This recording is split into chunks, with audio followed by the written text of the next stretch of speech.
మీ మోకాల నొప్పులకు ఎటువంటి సర్జరీ లేకుండా ఎపియాన్ పెయిన్ క్లినిక్ అందిస్తున్న అత్యాధునిక చికిత్స. యోగా వల్ల ఎటువంటి ఉపయోగాలు ఉన్నాయి? షుగర్ రాకుండా చూసుకోవచ్చు, బీపీ రాకుండా చూసుకోవచ్చు, కొలెస్ట్రాల్ ప్లస్ ఆస్తమా ఉన్నా కూడా మనం యోగా ద్వారా కంట్రోల్ చేసుకోవచ్చు. సూర్య నమస్కారాలు ఎందులోకి వస్తాయి? సూర్య నమస్కారం అన్నది మన యోగాలో కిందికే వస్తాయి, కాకపోతే అది ఒక వార్మప్ టైప్ ఆఫ్ ఎక్సర్సైజ్ అన్నమాట. అంటే మన యోగాసనాలు చేయబోయే ముందు సూర్య నమస్కారాలు చేసి తర్వాత యోగాసనాలు వేయాలా? యోగాసనాలు చేసే కంటే ముందు జనరల్గా మనం సూక్ష్మ వ్యాయామం అంటే మనము ప్రతి ఒక్క జాయింట్ యొక్క కదలికల్ని చేస్తాం ముందు. యోగ నిద్రకి శవాసనకి ఏమైనా అనుబంధం ఉందా? యోగ నిద్ర అనేది మామూలుగా శవాసనం అనేది సిమిలారిటీగానే ఉంటాయి, కాకపోతే చేసే విధానాలలో ముఖ్యంగా ఈ ప్రాణాయామం ఎన్ని రకాలు ఉన్నాయి? ప్రాణాయామంలో కుంభకము అంటారు, 8 కుంభకాలు, అష్టకుంభకాలు అంటారు. సూర్యభేదనము, ఉజ్జయి ప్లస్ శీతలి, శిత్కారి, భ్రామరి, భస్త్రిక. మైగ్రేన్తో బాధపడుతూ ఉంటారు, అలాంటి వాళ్ళకి చాలా దివ్య ఔషధంగా పనిచేస్తుంది కపాలభాతి. బీపీ ఎక్కువగా ఉన్నవాళ్ళు, హార్ట్ ఇష్యూస్ ఉన్నవాళ్ళు ఈ కపాలభాతి, భస్త్రిక అనేవి చాలా మితంగా ప్రాక్టీస్ చేయడం అనేది అవసరం. సాఫ్ట్వేర్ రకరకాల ఉద్యోగాల్లో ఒత్తిడికి గురయ్యేవాళ్ళు, వాళ్ళందరికీ మీరు ఏ ఆసనాలు ఏ ప్రాణాయామాన్ని సూచిస్తారు? ప్రొఫెషనల్స్లో కానివ్వండి, సాఫ్ట్వేర్ వాళ్ళలో కానివ్వండి, స్ట్రెస్ఫుల్ లైఫ్ లోపల మీరు ఒక అరగంట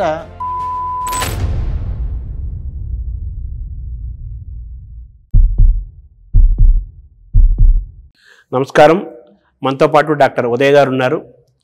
21వ తేదీ అంతర్జాతీయ యోగా దినోత్సవం జరుపుకుంటున్న సందర్భంగా యోగా యొక్క ప్రాముఖ్యత, యోగా యొక్క అవసరం, యోగా ద్వారా ఎటువంటి ఆరోగ్యం వస్తుంది, శారీరకంగాను మానసికంగాను బలంగా ఉండటానికి, ఆరోగ్యంగా ఉండటానికి, ఆనందంగా ఉండటానికి యోగా ఏ విధంగా ఉపయోగపడుతుంది, ఈ విషయాలన్నీ కూడా డాక్టర్ గారి ద్వారా తెలుసుకునే ప్రయత్నం చేద్దాం. నమస్కారం డాక్టర్ గారు. నమస్కారం అండి. ప్రేక్షక మహాశయులందరికీ 11వ అంతర్జాతీయ యోగా దినోత్సవ శుభాకాంక్షలు. సరే, యోగా అనేది ఇప్పుడు మనం బాగా వినపడుతుంది. ఈ కాలంలో యోగా సెంటర్స్ బాగా పెరుగుతున్నాయి, యోగా చేస్తున్నామనే వాళ్ళు కూడా పెరుగుతున్నారు. యోగా వల్ల ఎటువంటి ఉపయోగాలు ఉన్నాయి? వయసుకి ఏమన్నా యోగాకి ఏమన్నా లింక్ ఉందా? యోగా అంటే కేవలం ఆసనాలు మాత్రమే కాదు. యోగా అనేది బేసిక్గా మనకి సంస్కృతి నుంచి వచ్చినటువంటి పదం ఏంటంటే యుజ్ అంటే యూనియన్, అంటే ఐక్యం అవడం, కలవడం అన్నమాట. అంటే మన యొక్క జీవాత్మని పరమాత్మలో కలవడం, దాన్ని యోగా అని చెప్పి అంటారు. ఈ పతంజలి మహర్షి గారు మొదటి యోగ సూత్రంలో చెప్పింది ఏంటంటే హత యోగానుశాసనం అన్నారు. అంటే ఏంటంటే పరమాణువు, చిన్న అణువుని శాసించగలిగేటువంటి తత్వం గలది యోగా అన్నమాట. కాబట్టి మనం యోగా ద్వారా మనము అణువులను కూడా శాసించగలం. మనము బేసిక్గా జీవన శైలిలో మార్పులు చేసుకుంటూ ఫిజికల్ యాక్టివిటీ, మన పోజెస్ ద్వారా మనము మన శరీరం యొక్క రుగ్మతలని, రోగాలని రాకుండా కాపాడుకోవడం అన్నది మొట్టమొదటిది. Prevention better than cure. Yoga చేయడం వల్ల శారీరకంగా మరియు మానసికంగా 2 విధాలుగా ఉపయోగపడుతూ దీర్ఘకాలికమైనటువంటి జబ్బులు ఏదైతే ఉన్నాయో వాటిని మన దరిదాపులోకి రాకుండా మనం యోగా ద్వారా ప్రివెంట్ చేయొచ్చు. దీర్ఘకాలం కంటే ఇప్పుడు మీరు షుగరు, బీపీ అటువంటి వాటి కూడా మనం దూరం చేసుకోవచ్చు యోగా ద్వారా. అవును, యోగా ద్వారా మనము షుగర్ రాకుండా చూసుకోవచ్చు, బీపీ రాకుండా చూసుకోవచ్చు, కొలెస్ట్రాల్ ప్లస్ ఆస్తమా ఉన్నా కూడా మనము యోగా ద్వారా కంట్రోల్ చేసుకోవచ్చు. అంటే ముందు prevention is better than cure అన్నారు కదా. ముందుగా మనం ప్రాక్టీస్ చేయడం వల్ల రాకుండా ఉంటాయి, వచ్చిన వాళ్ళకు కూడా యోగా వల్ల కంట్రోల్ అవుతాయి. మనం క్యూర్ చేయడము అన్నది చెప్పలేము, బట్ మనము వాటిని కంట్రోల్ చేయవచ్చు. అష్టాంగ యోగం అన్నారు కదా పతంజలి గారి గురించి. ఆ 8 ఏంటి సార్ వరుసగా? యమాస్ అంటారు. యమాస్ అంటే ఎథికల్ ప్రిన్సిపల్స్. అందులో 5 ఉంటాయి. ఓకే, అహింస, సత్యము, అస్తేయము, బ్రహ్మచర్యం, అపరిగ్రహం, దొంగలించకుండా ఉండడం. ప్లస్ నియమాస్ అంటాం, శౌచం, క్లీన్లీనెస్, సంతోషము, హ్యాపీనెస్, తపస్సు, స్వాధ్యాయము అంటే మనం స్టడీ చేయడం, ఇవి నియమాస్. ఈశ్వర ప్రణిధానం, భగవంతుని ప్రార్థించడం, ఇవి నియమాస్, సెకండ్ అంగం అనమాట. 3వది ఆసనాలు, దాన్ని స్థిరం సుఖం ఆసనం, స్టడీనెస్, కంఫర్ట్ 2 ఉండాలి మనం చేసే ప్రతి ఆసనంలో. సుఖంగా ఉండాలి, కంఫర్ట్గా ఉండాలి. 4వ అంగం ఏంటంటే ప్రాణాయామం, శ్వాసని కంట్రోల్ చేయడం. 5వ అంగం ఏంటంటే డిఫరెంట్ సెన్సెస్ మనం యొక్క కంట్రోల్ చేయడం, లోపలికి విత్డ్రా చేసుకోవడం సెన్సెస్ని. సెన్సెస్ అంటే కోరికలు ఉంటాయి చూడండి, కోరికల్ని కంట్రోల్ చేసుకోవడం, ఇంద్రియ నిగ్రహణము అంటాం, ఎగ్జాక్ట్ వర్డ్ అంటే. ప్లస్ దాని తర్వాత ధారణ, ధ్యాన, సమాధి, ఇవి అష్టాంగ యోగాలు. ధారణ అంటే జ్ఞాపక శక్తి సంబంధించింది కదా. ధారణం అంటే కాన్సన్ట్రేషన్, ఏకాగ్రత ఉందనుకోండి, ఆటోమేటిక్గా మన యొక్క జ్ఞాపక శక్తి కూడా పెరుగుతుంది. అష్టాంగ యోగాలన్నింటినీ కూడా మనం సాధన చేస్తే, 8 అంశాలను కూడా మనం సాధన చేస్తే మనకు చాలా జ్ఞానము, ఆరోగ్యము, ఆనందము చాలా కలుగుతాయి. కానీ మనం ప్రస్తుతం కొన్ని యోగాసనాలు వేయటం, ప్రాణాయామం చేయడం, దీని వరకే ఎక్కువ ప్రాక్టీస్లో ఉన్నాం మనం. ఇది కూడా మంచిదే, అన్నీ చేయలేకపోయినా ఈ రెండు మంచిదే. అయితే మానసిక ఆరోగ్యం ద్వారా శారీరక ఆరోగ్యం ఇంప్రూవ్ అవుతుందంటారా? డెఫినెట్గా. ఇది మన యొక్క కాయిన్కి బొమ్మ బొరుసు ఎలాగా ఉంటుందో అలాగే మన యొక్క శారీరక ఆరోగ్యం అనేది బొమ్మ అయితే మానసిక ఆరోగ్యం అనేది బొరుసు అవుతుంది. కాబట్టి కంపల్సరీ, సపోజ్ మీరు శారీరకంగా బాగలేదు అనుకోండి, నేను మిమ్మల్ని మానసికంగా బాగా ఉండమంటే ఉండలేరు. అదే మానసిక ఆరోగ్యం ఎఫెక్ట్ అయింది అనుకోండి, ఆటోమేటిక్గా మనకి ఏమవుతుంది, శారీరక ఆరోగ్యం కూడా ఎఫెక్ట్ అవుతుంది. కాబట్టి వీటిని రెండింటిని సమతుల్యంలోకి తీసుకురావాలంటే మనము యోగా ప్రాక్టీస్ అన్నది రెగ్యులర్గా చేసుకోవాల్సి వస్తుంది. యోగా ప్రాక్టీస్లో మెయిన్గా మనం చూడాల్సింది ఏంటంటే కేవలం ఆసనాలు ప్రాక్టీస్ చేయడమే కాకుండా మన యొక్క ఫోకస్ అనేది మన యొక్క ఆసనం మీద, దానితో పాటు మన శ్వాస మీద కేంద్రీకృతం అయినప్పుడే మనకు దానివల్ల వచ్చే పాజిటివ్ యొక్క రిజల్ట్ ఉంటుంది. ఇప్పుడు ఆయన శ్వాస మీద ధ్యాస అంటుంటారు కదా. అవును. అది తర్వాత ఇప్పుడు యోగాసనాలలో మనం ముఖ్యంగా ఈ పోస్చర్స్కే పరిమితం చేస్తున్నారు. సూర్య నమస్కారాలు ఉన్నాయి కదా, సూర్య నమస్కారాలు ఎందులోకి వస్తాయి? సూర్య నమస్కారం అన్నది మన యోగాలో కిందికే వస్తాయి. కాకపోతే అది ఒక వామప్ టైప్ ఆఫ్ ఎక్సర్సైజ్ అన్నమాట. వామప్ లాగా అంటే మీకు సూర్య నమస్కారం చేసినట్టయితే అన్ని రకాలైనటువంటి బెండింగ్స్ ఉంటాయి సూర్య నమస్కారాలు. మనము యోగాలో ఒక బ్యూటీ ఏంటంటే శరీరంలో మనం కౌంటర్ పోజ్ అంటాం. ఒక ఆసనం చేసిన తర్వాత దానికి విరుగుడుగా ఇంకో ఆసనం చేస్తాం. అంటే ముందుకు వంగే ఆసనం వేసిన తర్వాత దాన్ని బ్యాలెన్స్ చేయడానికి మనం వెనక్కి వంగుతాం. సేమ్ థింగ్ ఈ సూర్య నమస్కారాల లోపల మీకు శరీరంలోని అన్ని భాగాలకి మీకు ఎక్సర్సైజ్ అనేది జరుగుతుంది. At the same time cardio చేయమంటారు. ఇప్పుడు అందరూ కార్డియో చేస్తున్నారు అంటారు. ఏంది, గుండెకి ఎక్సర్సైజ్. ఆ యొక్క ఎక్సర్సైజ్ కూడా మీకు సూర్య నమస్కారం ద్వారా పూర్తవుతుంది. అంటే మన యోగాసనాలు చేయబోయే ముందు సూర్య నమస్కారాలు చేసి తర్వాత యోగాసనాలు వేయాలా? యోగాసనాలు చేసే కంటే ముందు జనరల్గా మనం సూక్ష్మ వ్యాయామం అని చేస్తాం.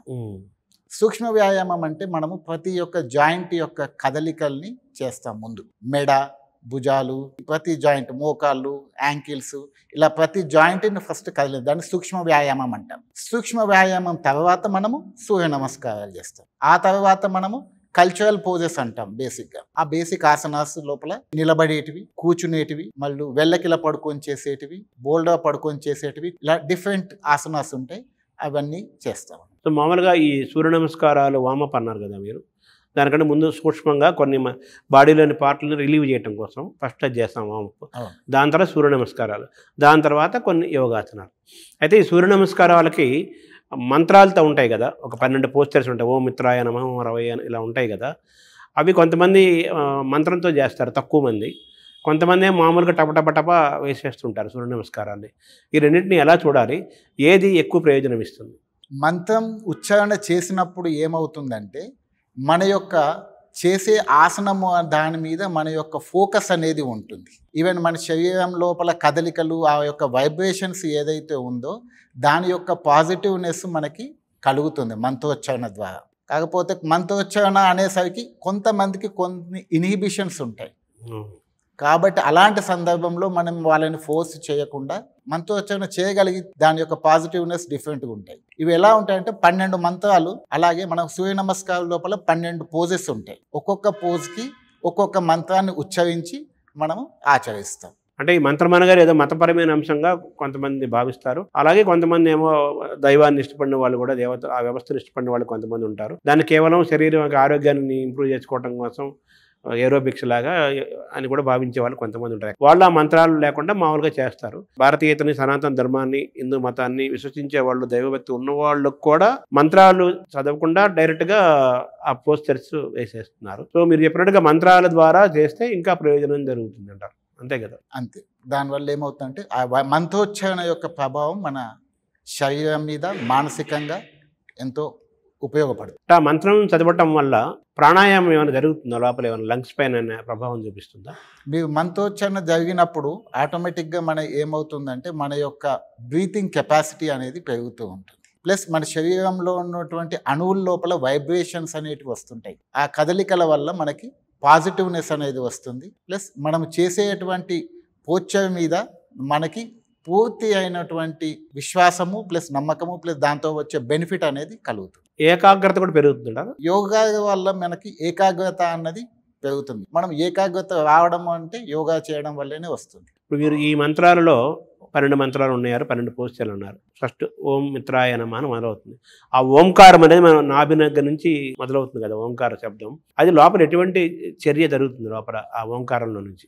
ఓంకారం జపించినప్పుడు మనము నాభిలో నుంచి మనం ఎప్పుడైతే వాయిస్ తీస్తామో అప్పుడు ఏమవుతుందంటే మన యొక్క ఊపిరితిత్తులలో ఉన్నటువంటి లోయర్ లోబ్స్ అంటాం, చిట్ట చివరిది డయాఫ్రామటిక్ బ్రీతింగ్ అంటాం. మనము శ్వాస అనేది ఊపిరితిత్తులు పూర్తిగా నింపబడి దెన్ మనము మెల్లగా ఎగ్జలేషన్ ఉచ్ఛ్వాస నిశ్వాస లోపల మనం పూర్తిగా వదులుతూ ఉంటాం. ఓంకారంలో 3 అక్షరాలు ఉంటాయి, అకారము, ఉకారము, మకారం.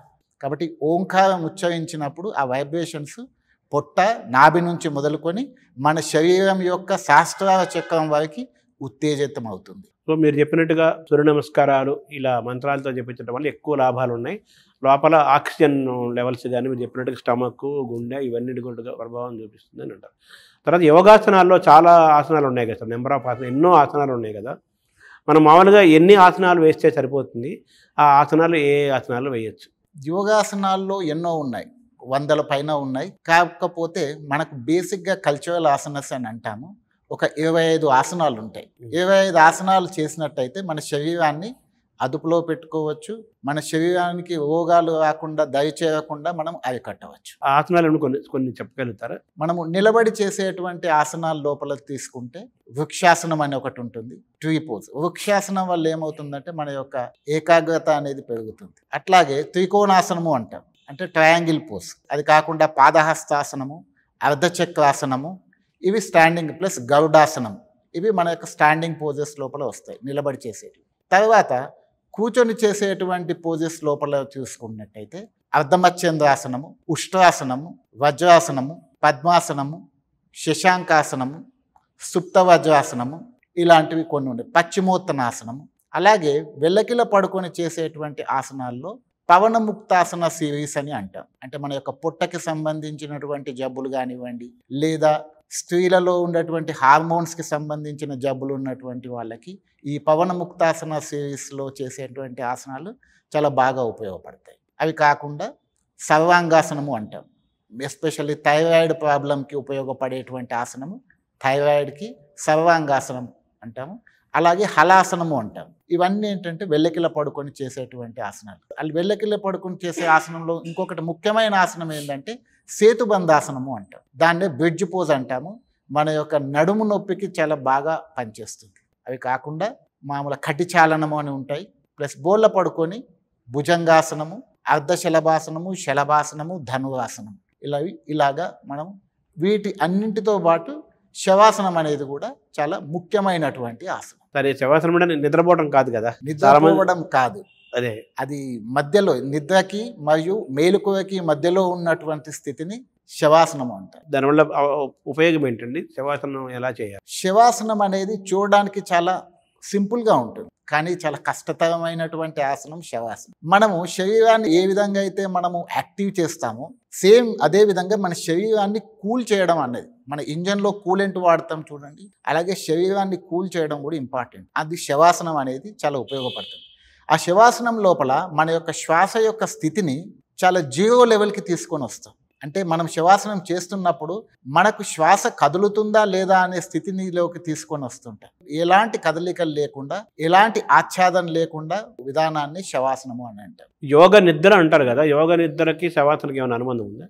యోగ నిద్ర అనేది మామూలుగా శవాసనం అనేది సిమిలారిటీగానే ఉంటాయి, కాకపోతే చేసే విధానాలలో కొన్ని మార్పులు ఉంటాయి. యోగ నిద్ర లోపల ఏం చేస్తామంటే మొదట్లో యోగ నిద్రలోకి వెళ్ళే కంటే ముందు ఒక్కొక్క విభాగంగా ఒక్కొక్క భాగాన్ని మనము రిలాక్సేషన్ ఇస్తూ శరీరంలోని భాగాలని బొటన వేలుతో మొదలుకొని తల భాగాన్ని వరకు ఒక్కొక్క భాగాన్ని మనము ఆటో సజెషన్ ఇస్తూ రిలాక్స్ చేస్తాం. చేసిన తర్వాత మనం ఉండే స్థితిని, దాన్ని చిట్ట చివరి స్థితినే యోగ నిద్ర అంటాం. మన బాడీ మీద మనమే హిప్నటైజ్ చేసుకున్నట్టుగా భావించాలి దాన్ని.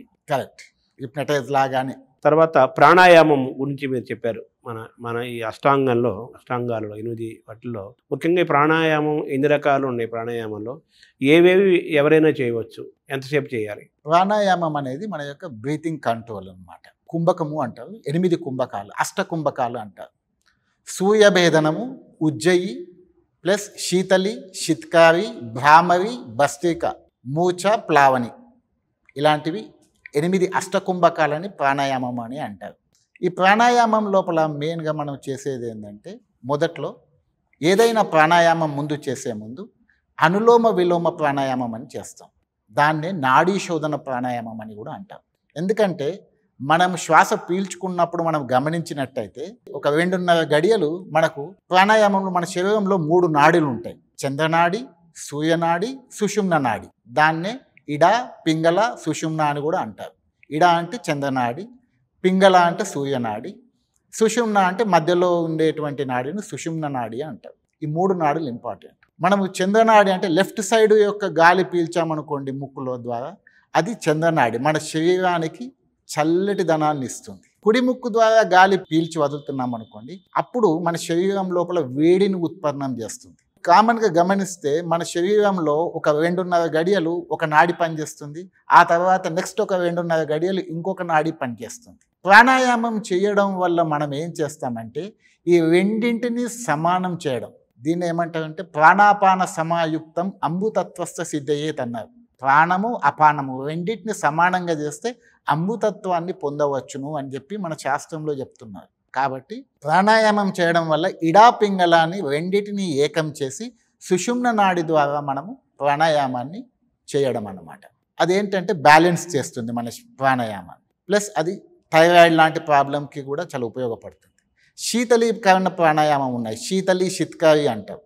వీటిని ఏమంటే కూలింగ్ ప్రాణాయామ అంటారు. ఎస్పెషల్లీ మనం సమ్మర్ లోపల వేడి ఎక్కువగా ఉన్నప్పుడు వేడి యొక్క తాపాన్ని నుంచి తట్టుకోవడానికి ప్రాక్టీస్ చేసే విధానాన్ని శీతలి, శిత్కారి ప్రాణాయామ అంటారు. భ్రమరి ప్రాణాయామ అంటారు. భ్రమరం అంటే ఏంటి? తుమ్మెద. అంటే మనము శ్వాస పీల్చుకొని వదులుతున్నప్పుడు తుమ్మెద జంకార శబ్దాన్ని మనం ఇస్తాం, దాన్ని భ్రమరి ప్రాణాయామం. దాన్నే మనం సింపుల్గా చెప్పుకోవాలంటే నాదానుసంధాన ప్రాణాయామం అని కూడా అనొచ్చు. నాదము అనుసంధానం. ఒక జంకారం ఇస్తున్నప్పుడు మన యొక్క ఫోకస్ ఏదైతే ఉంటుందో ఆ యొక్క శబ్దం మీద ఉండడం వల్ల మనము మైండ్ని కంట్రోల్ చేసుకోగలుగుతుంటాం. అది కాకుండా మన యొక్క యాక్టివ్ ప్రాణాయామాలు ఉన్నాయి. అందులో 2 ఏంటంటే భస్త్రికా ప్రాణాయామము, కపాలభాతి అంటాం. భస్త్రికా ప్రాణాయామము అంటే యాక్టివ్గా పీల్చడము, యాక్టివ్గా వదలడం.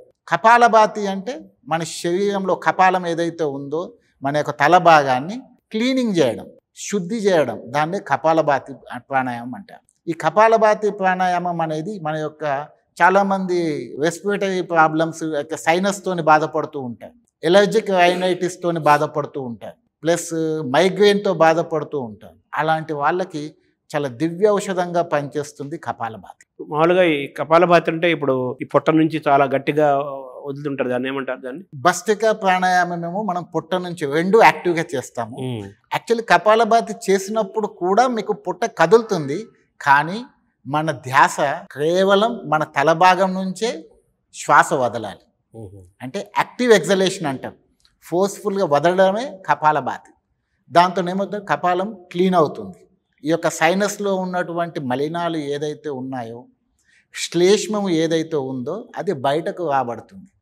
ప్లస్ మన ముక్కు రంధ్రాలు ఏవైతే సెన్సిటివ్గా ఉన్నాయో, ఈ యొక్క పోలెను, ఎలర్జీ, డస్ట్ వల్ల, సెన్సిటివ్ వల్ల మనకు తుమ్ములు, జలుబు వస్తున్నాయి. కాబట్టి వాటి సెన్సిటివ్నెస్ పోగొట్టాలంటే కపాలభాతి లాంటివి ప్రాక్టీస్ చేస్తే వెళ్తుంది. బీపీ ఎక్కువగా ఉన్నవాళ్ళు, హార్ట్ ఇష్యూస్ ఉన్నవాళ్ళు ఈ కపాలభాతి, భస్త్రిక అనేటివి చాలా మితంగా ప్రాక్టీస్ చేయడం అనేది అవసరం. మామూలుగా ఈ ప్రాణాయామంలో గాలిని పీల్చటము, నిలపటము, వదలటం అనేది 3 భాగాలు ఉంటాయి అంటారు కదా. మీరు చెప్పిన అన్నిట్లో ఈ 3 ప్రక్రియలు ఉంటాయా? ప్రాణాయామం అంటేనే ఈ 3తో సంబంధించిందే ప్రాణాయామం. ఒకటి ఉచ్ఛ్వాసలు, ఒకటి నిశ్వాసము, ఎట్ ది సేమ్ టైం కుంభకము అంటాం. అంటే పూరకము, రేచకము, కుంభకము, ఈ 3 భాగాలు కలిపితేనే ప్రాణాయామం. అంతర్కుంభకము, బాహ్య కుంభకం. అంటే మనం గాలి పీల్చుకొని మన యొక్క గాలిని కుంభించడం, అక్కడే ఆపడం, దాన్ని అంతర్కుంభకము అంటాం. గాలిని పూర్తిగా బయటకు వదిలేసి ఆపేయడం, దాన్ని బాహ్య కుంభకము అంటాం. మనం ప్రాణాయామం చేసేటప్పుడు ప్రతి ప్రాణాయామంలో కూడా మనం ఈ యొక్క కుంభకాలు ఫాలో అవ్వాలి. At the same time Bandhasana ఉంటాయి. బంధా త్రయమితం శ్రేష్టం అన్నారు. అంటే బంధాలు ఎన్నోట్లో 3 ఇంపార్టెంట్. ఒకటి జాలంధర బంధము అంటాం, అంటే నెక్ చిన్ లాక్ అంటాం. ఉడ్యాన బంధము అంటాం, పొట్టని లాక్ చేయడం. ప్లస్ మూలాధార బంధము అంటాం, అంటే మన యొక్క యానల్ స్పింక్టర్ ఏదైతే ఉందో దాన్ని టైటన్గా పట్టుకోవడం. ప్రాణాయామం చేసేటప్పుడు మనం ఈ యొక్క 3 త్రిబంధాలని ఫాలో అవుతూ కూడా ప్రాణాయామ చేస్తారు. ముక్కలు ఒక ద్వారం మూసుకొని ఇంకొక ద్వారం ద్వారా పీల్చి మళ్ళీ ఇలా పెట్టుకొని కింద ఇంకో ముక్కతో వదిలి మళ్ళీ ఇటు పక్క నుంచి పీల్చి మళ్ళీ ఇటు పక్క వదిలి ఇటు పక్క పీల్చుకొని తర్వాత ఈ 2 ఇలా పెట్టి 2 ముక్కలు మూసి ఇలా ఒక ప్రాక్టీస్ చేస్తుంటారు చాలామంది పార్కుల్లో అవి చూస్తుంటాం మనం. ఇది దేని కింద వస్తుంది? ఇది నాడీ శోధన ప్రాణాయామం అంటాం. దాన్ని అనులోమ విలోమ ప్రాణాయామం అంటారు. అంటే మనము ఏదైనా ప్రాణాయామము ప్రాక్టీస్కు ముందు చేసేది ఏంటంటే నాడీ శోధన ప్రాణాయామం. నేను ఇంతకుముందు చెప్పినట్టు ఒక నాడిని బ్యాలెన్స్ చేయడం. చంద్రన ఇడ నడుస్తుందా పింగళ నడుస్తుందా, వాళ్ళ రెండింటిని బ్యాలెన్స్ చేసే ప్రక్రియనే నాడీ శోధన లేదా అనులోమ విలోమ అంటే. ఇది ఎలా అంటే ఒక ముక్కు నుంచి కుడి ముక్కును మూసేసి ఎడమ ముక్కు నుంచి శ్వాసను పూర్తిగా వదిలేసి మళ్ళీ ఎడమ ముక్కు నుంచి పీలుస్తాం. పీల్చిన తర్వాత ఈవెన్ ఇక్కడ మనం కుంభకాన్ని కూడా ఫాలో అవ్వచ్చు. 2 మూసేసి కొద్దిసేపు బంధాన్ని ఫాలో అయ్యి మళ్ళీ ఓపెన్ చేసి దెన్ కుడి ముక్కు ద్వారా వదిలేయడం. వదిలేసి మళ్ళీ కుడి నుంచే పీల్చడము, మళ్ళీ బంధాన్ని ఫాలో అవ్వడము, మళ్ళీ కుంభకం చేయడము, మళ్ళీ ఎడమ ముక్కు నుంచి వదిలేయడం. దీన్ని నాడీ శోధనము ప్రాణాయామము అంటాం. నాడీ శోధన అంటే వేరు, నాడీ శోధన ప్రాణాయామము అంటే బంధాలను ఫాలో అవుతుంటారు ప్లస్ కుంభకం కూడా ఫాలో అవుతుంటారు. ఇప్పుడు మీరు చెప్పింది దేని కింద వస్తుంది? ఇది ఇప్పుడు నేను బంధం ఫాలో అయ్యాను అనుకోండి, నాడీ శోధన ప్రాణాయామం లేదా అనులోమ విలోమ ప్రాణాయామము అంటారు. అలా కాకుండా సింపుల్గా బంధాలు లేకుండా ప్లస్ మనం కుంభకం లేకుండా కూడా చేస్తారు. అదేంటంటే కుంభకం ఎవరికి చెప్పమంటే బేసిక్గా మనం హార్ట్ ఇష్యూస్ ఉన్నాయనుకోండి, అలాంటి వాళ్ళకి మనం కుంభకాన్ని ఎక్కువగా ప్రాక్టీస్ చేయనివ్వం. సింపుల్గా మనము పీల్చుకొని వదలడం అంటాం. ఇది కూడా మనం ప్రాణాయామంలో ఒక నిష్పత్తి ఉంటుంది, రేషియో నిష్పత్తి ప్రకారం చేయాలి. అంటే 4 సెకండ్లు పీల్చామనుకోండి, ఒక 8 సెకండ్లు ఆపేసి 16 సెకండ్లు వదలాలి. పీల్చేది 4 సెకండ్లు, నిలబెట్టడం 8 సెకండ్లు. 4, 8, 16 ఈ రేషియో చొప్పున మనం ప్రాక్టీస్ చేసినట్టయితే మనము దాని నుంచి పూర్తి అయినటువంటి మన యొక్క మానసిక ఆరోగ్యం ఎంతో బాగుపడుతుంది. ఎటువంటి ఫలితాలు వస్తాయి దీనివల్ల? ఏ ఆరోగ్యాలకి మంచిది ఇది? మనం ప్రాణాయామం చేయడం వల్ల మనము శ్వాసక్రియకు శ్వాసకోశానికి సంబంధించినటువంటి చాలా జబ్బుల్ని మనము అరికట్టుకోగలుగుతాం. ఆస్తమా కానివ్వండి, బ్రాంకైటిస్, సైనస్ కానివ్వండి, సైనసైటిస్ కానివ్వండి, ఎలర్జిక్ రైనైటిస్ కానివ్వండి, ఇలాంటివన్నీ జబ్బులు డైరెక్ట్గా మనకి పనిచేస్తాయి. అవి కాకుండా ఇప్పుడున్నటువంటి ఆధునిక ప్రపంచం లోపల మీరు మానసికమైనటువంటి సమస్యలు చాలా ఎక్కువ ఉన్నాయి, స్ట్రెస్ రిలేటెడ్ ఇష్యూస్. వీటన్నింటినీ మనము అరికట్టుకోవడానికి ప్రాణాయామం ఎంతో ఉపయోగపడుతుంది. ఈవెన్ మనము డయాబెటీస్, మధుమేహము కానివ్వండి, రక్తపోటు కానివ్వండి, ఇవన్నింటికి చాలా బాగా పనిచేస్తుంది ప్రాణాయామం అనేది. తర్వాత జీర్ణకోశ సంబంధించిన వాటికి, జీర్ణకోశం సంబంధించినటువంటి వాటికి కూడా ప్రాణాయామం పనిచేస్తుంది. అందులోపల మనము అజీర్ణమైన అగ్నిసార క్రియ అని చెప్పి చేయిస్తుంటాం. అగ్నిసార క్రియ అంటే మన పొట్ట యొక్క కదలికల్ని, శ్వాసని అంత బాహ్య కుంభకం చేసేసి దెన్ మన పొట్ట యొక్క కండరాలని కదిలిస్తూ ఉంటాం. దానివల్ల మన యొక్క జఠరాగ్ని అనేది ఉత్పన్నమైపోయి మన యొక్క పొట్టకు సంబంధించినటువంటి సమస్యలు దూరం అవుతాయి. మామూలుగా చదువుకునే పిల్లలు, పోటీ పరీక్షలకి ఉద్యోగాల కోసం ప్రయత్నించే యువకులు, అలాగే సాఫ్ట్వేర్ రకరకాల ఉద్యోగాల్లో ఒత్తిడికి గురయ్యేవాళ్ళు, వాళ్ళందరికీ మీరు ఏ ఆసనాలు ఏ ప్రాణాయామాలు సూచిస్తారు?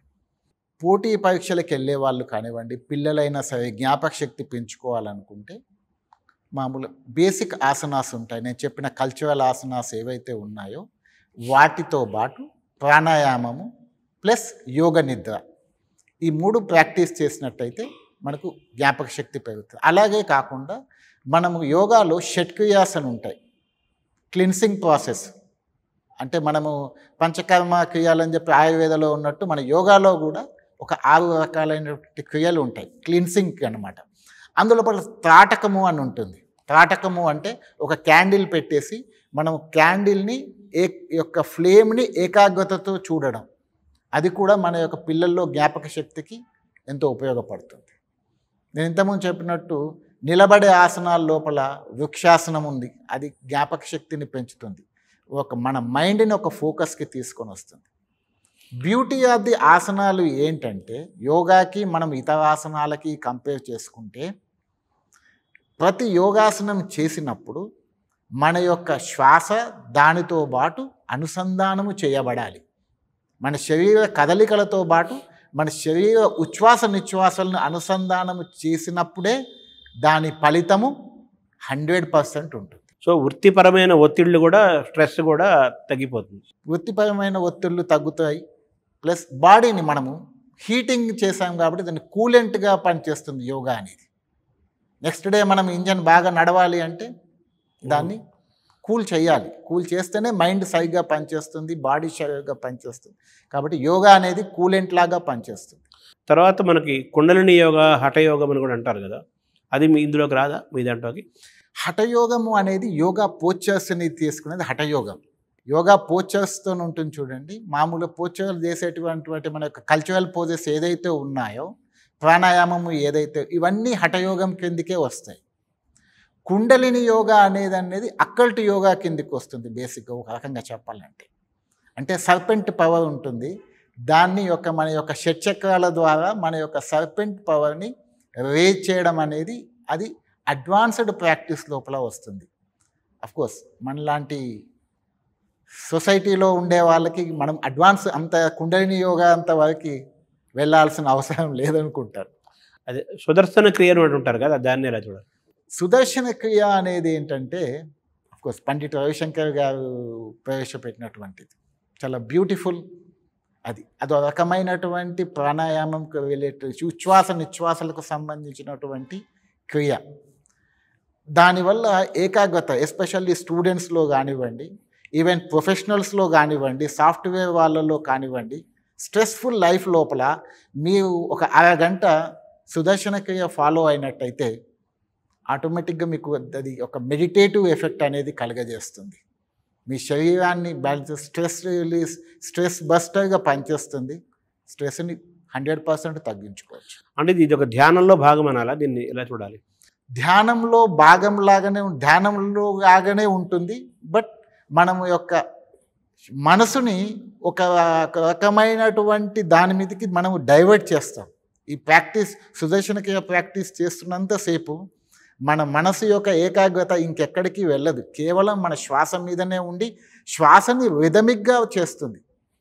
అంటే మన ఫోకస్ అంతా రిథమిక్గా ఉంటుంది, ఇంకా ప్రాపంచిక విషయాలు ఏది ఉండదు. అరగంట సేపు మనము ఈ యొక్క బాహ్య ప్రపంచాన్ని మరచిపోయి కేవలం శ్వాసని రిథమిక్గా ప్రాక్టీస్ చేయడం అన్నది ఇందులోని బ్యూటీ. తద్వారా మనకు మెడిటేటివ్ ఎఫెక్ట్ కలుగుతుంది. ఇప్పుడు మన జగ్గి వాసుదేవ్ గారు ఆయన ఇన్నర్ ఇంజనీరింగ్ అంటుంటారు కదా, అంటే మన లోపలికి చూసుకోవటం అనేది, ఇది కూడా మన యోగా సంప్రదాయం అంటారా? ఆఫ్కోర్స్ 100%. ఇన్నర్ ఇంజనీరింగ్ అనేది యోగా. నేను ఇంతకుముందు చెప్పాను కదా, పతంజలి గారు చెప్పిన మొదటి సూత్రం హఠయోగానుశాసనం. మన యొక్క శరీరంలో ప్రతి అణువుని మనము నిర్దేశించగలము, మనము దానికి ఇన్స్ట్రక్షన్ ఇవ్వగలం యోగా ద్వారా. కాబట్టి ఇన్నర్ ఇంజనీరింగ్ అనేది యోగాలో భాగమే. సో ధ్యానము అనేది కూడా ఈ మధ్య మెడిటేషన్ చేస్తున్నాం అనే మాట కూడా బాగా బలంగా వినపడుతుంది. అన్ని రకాల వాళ్ళు కూడా, అన్ని వయసుల వాళ్ళు, అన్ని ప్రాంతాల వారు కూడా. ఈ ధ్యానము ద్వారా మనం ఏం సాధిస్తాము? ధ్యానం అంటే మనసు ఏకాగ్రత కుదరటం అనేది అంత ఈజీ కాదు కదా. పరిపరి ఆలోచనలు, మనసు కోతిలాంటిది అంటారు కదా, అనేక ఆలోచనలు వస్తుంటాయి, ఎన్నో కలుగుతుంటాయి కదా. సో ఎలా మనం ఆ ధ్యానం నిలబెట్టగలుగుతాము? ధ్యానం ఎలా సాధన చేయగలుగుతాము? ధ్యానం ఎలా చేయాలి? ధ్యానంలో ఎన్నో రకాలైనటువంటి ధ్యానాలు ఉన్నాయి. చాలా వరకు ఇప్పుడు మనం శ్వాస మీద ధ్యాస అంటాం, ఓకే, ఆనాపాన సతి అంటాం, బుద్ధిస్ట్ మెడిటేషన్. అది కాకుండా ఓంకార ధ్యానము అని అంటాం. ఒక మంత్రాన్ని తీసుకొని ఉచ్చరిస్తూ మనం దాని మీద ఏకాగ్రతని పెంపొందించుకోవడం, ఇవన్నీ మెడిటేషన్ లోపల భాగాలు. అలా కాకుండా ఇంకొకటి మనము సైక్లిక్ మెడిటేషన్ అని చెప్పేసి మనం వివేకానంద కేంద్ర బెంగళూరు వాళ్ళు యొక్క చేసే సైక్లిక్ మెడిటేషన్ అంటే ఏంటంటే కొన్ని రకాలైనటువంటి ఆసనాలు ప్రాక్టీస్ చేస్తూ కళ్ళు మూసుకొని మన శరీరాన్ని గమనిస్తూ చేసేటువంటి ప్రక్రియ, అంటే స్టిమ్యులేషను, రిలాక్సేషను సేమ్ టైం, దాన్ని సైక్లిక్ మెడిటేషన్ అంటారు. ఇలా రకరకాలైనటువంటి మెడిటేషన్స్ అనేటివి ఏదైనా సరే, ఏ మెడిటేషన్ అయినా సరే, మీరు ధ్యానమైనా దాని గోల్ ఒకటే, మన శరీరాన్ని మన యొక్క మనసుని ఏకాగ్రతలోకి తీసుకొని రావడం. మెడిటేషన్ ఈ యొక్క ఏదైనా మీరు మంత్రోచ్చారణ కానివ్వండి, శ్వాస మీద ధ్యాస కానివ్వండి, ఏదైనా సరే అది ఒక తాడు లాంటిది. అంటే మన మెడిటేషన్కి ఒక మెట్టు లాంటిది. అంటే మన మనసుని దాని మీద ఫోకస్ చేసినట్టయితే మన మనసు నిశ్చలమైన స్థితిలోకి వస్తుంది. ఇప్పుడు సపోజ్ మీరు ఓంకారాన్ని జపిస్తూ ఉన్నారనుకోండి, కొద్దిసేపటి తర్వాత మీరు ఓంకారాన్ని జపించకున్నా మీ మనసు ఒక స్థితిలోకి వస్తుంది, నిశ్చలమైన స్థితిలోకి వస్తుంది. దానినే మెడిటేటివ్ స్టేట్ అంటాం. మనం మొదట్లో ఓంకారం స్టార్ట్ చేసిందే అప్పుడే మెడిటేషన్ స్టార్ట్ అవ్వదు. ఎందుకంటే మనం అన్నట్టు మనసు కోతి లాంటిది, పరిగెత్తుతూ ఉంటుంది. సింపుల్, మీకు దీని గురించి ఒకటి చిన్నది ఎగ్జాంపుల్ చెప్తాం. చిన్నప్పుడు మనము చదువుకునేటప్పుడు అప్పుడు టీచర్ ఏమనేవాడు, ఓయ్ బయటకు చదవగా గట్టిగా చదవమనేవాడు. ఆలు కానీ ఏబిసిడీలు కానీ ఒకళ్ళు చదువుతుంటే మిగతా వాళ్ళతోని అనిపించేవాళ్ళు గట్టిగా. ఎందుకో తెలుసా? మనము ఉచ్చరిస్తున్నది మనకు వినబడాలి. ఈవెన్ మనం జపం చేస్తుంటే ఆ జపమాలతో ఏంటంటే ఈ సెన్సెస్ కంట్రోల్ అవుతాయి. ఒకటి టచ్ సెన్సేషన్ కంట్రోల్ అవుతుంది, ఒకటి లిప్ కంట్రోల్ ఉంటుంది. ఎట్ ద సేమ్ టైం మనము జపించింది మన యొక్క చెవులు కూడా కంట్రోల్, అంటే గ్రహణ శక్తి. ఈ 3 సెన్సెస్ని మనము ఒక దగ్గరికి తీసుకురావడానికే ఈ జపమాల ప్లస్ మంత్రోచ్చారణ అనేది ఉపయోగపడుతుంది. సేమ్ థింగ్ మనం చిన్నప్పుడు మనం గట్టిగా చదవమని ఎందుకంటే మన యొక్క ఫోకస్ అనేది మనము చదివే దాని మీద ఉండడం కోసం. ఒకసారి మన ఫోకస్ చదివే దాని మీదకి వచ్చిన తర్వాత మీరు బయట కనాల్సిన అవసరం ఉండదు. ఈవెన్ మంత్రోచ్చారణలో కూడా మీరు ఓంకారం మంత్రోచ్చారణ అయినా సరే, గాయత్రి మంత్రోచ్చారణ అయినా సరే, ఇంకేదైనా మంత్రోచ్చారణ అయినా సరే, ఇనీషియల్ స్టేజ్లోనే మన యొక్క ఫోకస్ రావడం కోసమే మంత్రోచ్చారణ.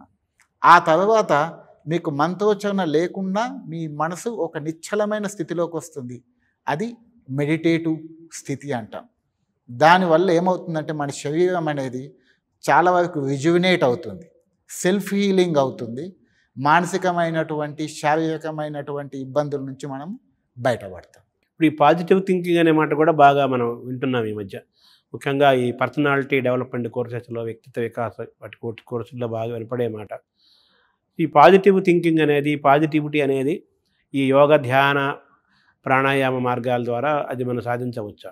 డెఫినెట్గా ఎందుకంటే మనం యోగా ప్రాక్టీస్ అనేది ఒక డిసిప్లిన్డ్గా ప్రాక్టీస్ జరుగుతుంటుంది.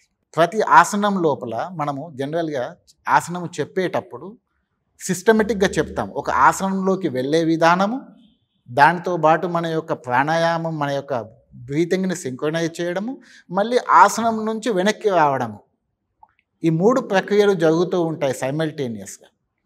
దాని ద్వారా ఏమవుతుందంటే మనకి బేసిక్గా మనసు కంట్రోల్ అవ్వడం, పర్సనాలిటీ డెవలప్మెంట్కి ఇది ఎంతో ఉపయోగపడుతుంది.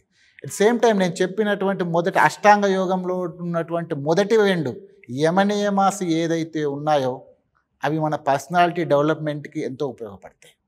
ఇప్పుడు మీరు యోగా, సూర్య నమస్కారాలు, ప్రాణాయామం ఎలా చేయాలి, ఎప్పుడు చేయాలి, ఎవరు ఏం చేయాలి, ఏం చేయకూడదు, ఇవన్నీ మీరు చెప్పారు, చాలా బాగుంది. అయితే ఆహారం పాత్ర కూడా ఆరోగ్యానికి చాలా ముఖ్యం కాబట్టి ఆహారం యొక్క పాత్ర, దాని ప్రభావము. ఈ యోగ సాధనలో ఎటువంటి ఆహారం తీసుకోవాలి, ఎటువంటి ఆహారం తీసుకోకూడదు? ఆహారంలో చూసినట్టయితే 3 రకాలైనటువంటి ఆహారాలు ఉన్నాయి. ఒకటి సాత్విక ఆహారము, ఒకటి రాజసికమైన ఆహారము, ఒకటి తామసికమైన ఆహారం. యోగా సాధన చేస్తున్నప్పుడు మనం తీసుకోవాల్సినటువంటి ఆహారం ఏంటంటే సాత్వికమైన ఆహారం తీసుకోవాలి. సాత్వికమైన ఆహారంలో ఉండేటువంటి ఏంటంటే మనము రోజువారీ యొక్క కూరగాయలు, పళ్ళు, అంటే మనము తినే ఆహారము చాలా సులభంగా, సరళంగా జీర్ణమయ్యేటట్టు ఉండేటువంటి ఆహారాన్ని తీసుకోవాలి. ఎక్కువ పీచు పదార్థాలు ఉండేటువంటి ఆహారాన్ని తీసుకోవాలి. సేమ్ టైం వాటర్ కూడా ఎక్కువ తీసుకోవాలి. సో దట్ మనం తీసుకునే ఆహారం సులభంగా జీర్ణమైపోయి శరీరం తేలిగ్గా ఉండడానికి ఉపయోగపడుతుంది. అంటే వెజిటేరియన్, నాన్ వెజిటేరియన్ 2 రకాలు ఉంటారు కదా మన ఆహారం, మన భారతదేశంలో, తెలుగు ప్రాంతాల్లో. నాన్ వెజిటేరియన్ తీసుకోవచ్చా? సాధ్యమైనంత వరకు నాన్ వెజిటేరియన్ని అవాయిడ్ చేయడం అన్నది ఉత్తమం. లేదు, అవాయిడ్ చేయలేని పక్షం లోపల దాన్ని లిమిటెడ్గా, అంటే వారంలో ఒకసారి కానీ అలా తీసుకొని దాన్ని ఒక మీల్ కానీ అలా తీసుకోవడం అన్నది చేసినట్టయితే ఆరోగ్యానికి మంచిది. కోడిగుడ్డుని ఎలా చూడాలి? ఎగ్ మంచిది అంటున్నారు డాక్టర్స్. ఎగ్గు మంచిది అంటే ఎగ్గు లోపల ఉండేటువంటి వైట్ పోర్షన్ ఏదైతే ఉందో అది హైలీ ప్రోటీన్ కలిగినటువంటి మాంసకృతులు కలిగినటువంటిది. ఓకే, ఎల్లో ఏదైతే ఉందో అది ఎక్కువ శాతం కొలెస్ట్రాల్ కొవ్వు పదార్థాలు కలిగినటువంటి. అది కేవలం మనము అవసరమైనప్పుడు హై ప్రోటీన్ అవసరమైనప్పుడు మనము ఎగ్ని ఇవ్వడంలో ఏమీ తప్పలేదు. ప్లస్ ఏదైనా నాన్ వెజిటేరియన్ కానీ ఎగ్ కానీ తీసుకున్నప్పుడు మనము తీసుకునే టైమింగ్ అన్నది చాలా ఇంపార్టెంట్. ఉదయం ఐదర్ బ్రేక్ఫాస్ట్లో కానివ్వండి లేదా లంచ్లో కానీ తీసుకోవాలి. అప్పుడు ఈజీగా డైజెషన్ అవుతుంది. నైట్ పడుకునే ముందు మనం తీసుకునే ఆహారం ఎప్పుడైనా ఎప్పుడైనా ఎర్లీగా తీసుకోవాలి. ప్లస్ ఈజీగా డైజెస్ట్ అయ్యే పదార్థాలు తీసుకోవాలి. జైన్లకు ఒక సంప్రదాయం ఉంటుంది. పల్లెటూరులో మనం 50 ఏళ్ళు 40-50 ఏళ్ళ క్రితం వరకు కూడా కొన్ని పాటించేవాళ్ళు చాలామంది. అంటే సూర్యాస్తమయం లోపే ఆహారం తీసుకోవాలి, డిన్నర్ కంప్లీట్ చేయాలనేది జైన్లు ఇప్పటికీ ప్రాక్టీస్ చేస్తుంటారు. అంటే పల్లెటూరులో ఉన్నవాళ్ళు కొంతమందికి అది చీకటి పడక ముందే తినేవాళ్ళు. ఇప్పుడు మొత్తం మారిపోయింది కదా, పల్లెకి పట్టణానికి వెలుగులు వచ్చాయి, మొత్తం లైఫ్ స్టైల్ మారిపోయింది. ఆ లైఫ్ స్టైల్ వల్ల అన్ని రకాల జబ్బులు వస్తున్నాయి, అది మనకు తెలిసిందే. మన యోగ సాధనలో మీరు సూచించేది ఏంటి? డిన్నర్ రాత్రిపూట భోజనం ఎన్ని గంటలకు చేస్తే మంచిది? మీరు అన్నట్టు జైనులు చేసే విధానం ఏదైతే ఉందో అది చాలా పర్ఫెక్ట్ ఆహార జీవన విధానం. అంటే మనం ఆహారాన్ని ఎప్పుడు సూర్యాస్తమయం లోపలనే ముగించాలి. సూర్యుడు ఉదయించిన తర్వాత సూర్యాస్తమయం లోపల తీసుకున్నట్టయితే మనము చాలా వరకు జబ్బుల నుంచి అరికట్టగలుగుతాం. ఇంటర్మీడియట్ ఫాస్టింగ్ అని ఇప్పుడు అంటున్నారు. ఒకప్పుడే మన ఒంటిపూట భోజనం, కొంతమంది ఏకభుక్తం అంటారు కదా, అది జరుగుతుంది కదా. దీన్ని ఎలా చూడాలి మన యోగ సాధనలో? యోగ సాధనలో మనకు ఇంతకుముందు ఇది ఒక ఉపవాసం అనేది లంకనం పరమౌషధం అని అన్నారు. అంటే ఉపవాసం చేయడం వల్ల మన శరీరం ఏం చేస్తుందంటే రెస్ట్ తీసుకుంటుంది. మన యొక్క మెయిన్ డైజెస్టివ్ సిస్టానికి రెస్ట్ దొరికి మన యొక్క మిగతా సిస్టమ్ వైపు మన యొక్క సిస్టాన్ని క్లీన్ చేయడానికి ఉపయోగపడుతుంది. రసాయన చర్యలన్నీ శరీరాన్ని స్వతహాగా క్లీన్ చేయడం కోసం ఉపయోగపడుతుంది. మామూలుగా మనం ఉపవాసం చేయమన్నప్పుడు కేవలం రసాహారాల మీద ఉండమని చెప్తాం. ఓకే, అది మన యొక్క ఏళ్ల తరబడి మనం ఆచరిస్తూ వస్తున్న విధానం. కాకపోతే మనం జనరల్గా చేసే రిలీజియస్ ఫాస్టింగ్ ఏదైతే ఉందో ఆ రోజు అన్నము తినముగానే మిగతా అన్ని పదార్థాలు తింటున్నాం. అంతకంటే ఎక్కువ తింటాం. మామూలుగా హిందీలో ఒకటి ఉంటుంది, సుబేసే శామ్ తక్ ఘటాయి శామ్కు మిఠాయి, అలా ఉంటుంది. అలా కాకుండా మనం కేవలం రసాహారాల మీద ఉండడం కానీ లేదా పళ్ళు తీసుకొని ఉండడం కానీ చేసినట్టయితే, పలహారాల మీద ఉంటే, పలహారాలు అంటే మళ్ళీ మన యొక్క ఇక్కడ తెలంగాణ వైపు చూసుకుంటే పలహారం అంటే ఈవెన్ ఇడ్లీ దోశ కూడా పలహారాలు అంటారు. అలా ఫలాల మీద ఉండడం అన్నమాట. ఉంటే మనం శరీరం అనేది శుద్ధి చేయబడుతుంది. ఇంటర్మీడియట్ ఫాస్టింగ్ అనేది కూడా మన యొక్క ఈ యొక్క ఉపవాసాలు రిలీజియస్ ఫాస్టింగ్ని ఆధారంగా తీసుకొని జపాన్ శాస్త్రవేత్తలు దాని మీద రీసెర్చ్ చేసిన తర్వాత ఉపవాసం వల్ల వచ్చే బెనిఫిట్స్ని వాళ్ళు సమాజానికి ఎవిడెన్స్డ్ బేస్డ్గా మనము దాన్ని చేసి మళ్ళీ దాన్ని ప్రూవ్ చేసి మళ్ళీ మన సంస్కృతిని మనకు చొప్పిస్తాడు. మనం ఈ మార్గంలో నడిచే వాళ్ళకి కొంతమంది ఏం చెప్తారంటే, రాత్రిపూట డిన్నర్ పాలల్లో అటుకులు వేసుకొని తింటే ఈ సాధనకి ఇంకా ఎక్కువ ఉపయోగపడుతుంది అంటారు. దానివల్ల ఏమైనా ఉపయోగం ఉందంటారా మీరు సైంటిఫిక్గా? అది రాత్రిపూట జనరల్గా పాలు తాగడము అన్న దానివల్ల కొంతమందికి శ్లేష్మం అనేది ఎక్కువగా ఉత్పత్తి అవుతుంది. మనం చిన్నప్పుడు విని ఉంటారు, రాత్రిపూట పెరుగు తినకూడదు, మజ్జిగ తాగొచ్చు అని చెప్పేసి. ఓకే, ఎందుకంటే ఏదైనా పాలతో చేసిన పదార్థాలు రాత్రి తీసుకున్నట్టయితే శ్లేష్మము అనేది ఉత్పత్తి అయ్యి మన యొక్క గురక అనేది వస్తుంది. గురక అనేది ఎక్కువైతే దాన్ని స్లీప్ యాప్నియా అంటాం. తర్వాత హార్ట్ రిలేటెడ్ ఇష్యూస్ ఎక్కువ అవుతున్నాయి అంటాం. కాబట్టి నైట్ టైము సాధ్యమైనంత వరకు అవాయిడ్ చేయడం అన్నది, పాల పదార్థాలు అవాయిడ్ చేయడం మంచిది. మామూలుగా యోగాసనాలు, ధ్యానము, చెప్పిన ప్రాణాయామం ఇవన్నీ కూడా మన 4 గోడల మధ్య ఇంట్లో ప్రాక్టీస్ చేయాలా, లేకపోతే ఏదైనా ప్రకృతి మధ్యలో చేయాలా, ఏదైనా దేవాలయాలు లాంటి క్షేత్రాల్లో చేయాలా? ఆ క్షేత్రాన్ని బట్టి దాని పవరు, దాని ప్రభావం ఏమన్నా తేడా ఉంటుందా? మనము 4 గోడల మధ్య మనం చేసుకునేటువంటి ప్లేస్ ఏదైనా సరే కొద్దిగా మరీ నేలపైన కొద్ది హైట్ మీద ఉండేటట్టు ఉంటే చాలా బాగుంటుంది. అట్ ది సేమ్ టైం మన యొక్క గాలి వెలుతురు ప్రాపర్గా వచ్చే విధంగా ఉంటే మనకి, ఎందుకంటే మనం చేసే ప్రాణాయామము మనం చేసేటువంటి ఆసనాలకి అది ఉపయోగపడుతుంది. ఇంతకుముందు ఒకప్పుడు చెప్పేవాళ్ళు రహస్యంగా చేయాలి యోగా. ఓకే, గేవండ సంహితలో ఒక శ్లోకం ఉంటుంది, ఏమో తెలుసు, వాపికూప తదాగంచ ప్రాచీ మధ్య వర్చచ నాత్యుచ్చం నాతి నీచం కుటీరం కీటవర్జితం సమ్యగోమయ లిప్తం చ కుటీరం తత్వనిర్మితం ఏవం స్థానేషు గుప్తేషు యోగాభ్యాసం సమాచరేత్ అంటాడు గేవండ సంహితలో. అంటే ఏంటంటే మనం చేసే ప్లేసు మరీ నీచంగా కిందికి ఉండకూడదు, మరీ హైట్ ఉండకూడదు, మధ్యస్థంగా ఉండాలి. ప్లస్ మంచిగా పూర్తిగా అలికినటువంటిది ఉండాలి. ఎలాంటి కీటకాలు క్రిములు కీటకాలు అవి ఇవి లేకుండా ఉండాలి. ప్లస్ మనం ఉండేటువంటి ఒక ప్లేస్ వెలుతురు ఇవన్నీ ప్రాపర్గా ఉండాలి. గుప్తంగా చేయాలి అన్నాడు. అఫ్కోర్స్ ఇప్పుడు ఆ గుప్తమైనది అవసరం లేదు, ఒకప్పుడు అలా ప్రాక్టీస్ చేసేవాళ్ళు. బట్ మనం ఏదైనా ఒక మైదానంలో కానివ్వండి, లేదా వీలు లేనప్పుడు మన ఇంట్లో అయినా సరే హాల్లో మనము ప్రాక్టీస్ చేసుకోవచ్చు. ఏ సమయాలు మంచి సమయాలు యోగా చేయడానికి బెస్ట్ టైం ఏంటంటే బ్రహ్మి ముహూర్తం అంటాం. ఉదయం పూట కాలకృత్యాలు తీర్చుకున్న తర్వాత మన యొక్క స్టమక్ ఎంటీగా ఉన్నప్పుడు ప్రాక్టీస్ చేయడం అనేది ఉత్తమం. కొంతమందికి అది కుదరని పక్షం లోపల సాయంకాలం మనం ఈవెన్ ఎంటీ స్టమక్ ఉన్నప్పుడు 5:30 to 6 మధ్యలో 6:30 మధ్యలో మనం ప్రాక్టీస్ చేసుకోం. మొత్తం మీద మనకు యోగా అంతర్జాతీయ దినోత్సవం జరుపుకుంటున్నాము. ఇది సంవత్సరం ఒకరోజు కాకుండా ప్రతిరోజు మనం చేసుకోవాలి. మన ఆహారం నిద్ర ఎలాగో మన యోగా కూడా మన జీవితంలో మన దైనందిన జీవితంలో ఒక భాగం అవ్వాలి. అయినప్పుడు మనం శారీరకంగా మానసికంగా చాలా శక్తివంతంగా ఆరోగ్యంగా ఉంటాము. తద్వారా సమాజము దేశము ప్రపంచం బాగుంటుంది అన్నది మనం మీ మాటల ద్వారా అర్థం చేసుకోవాలి. Thank you doctor.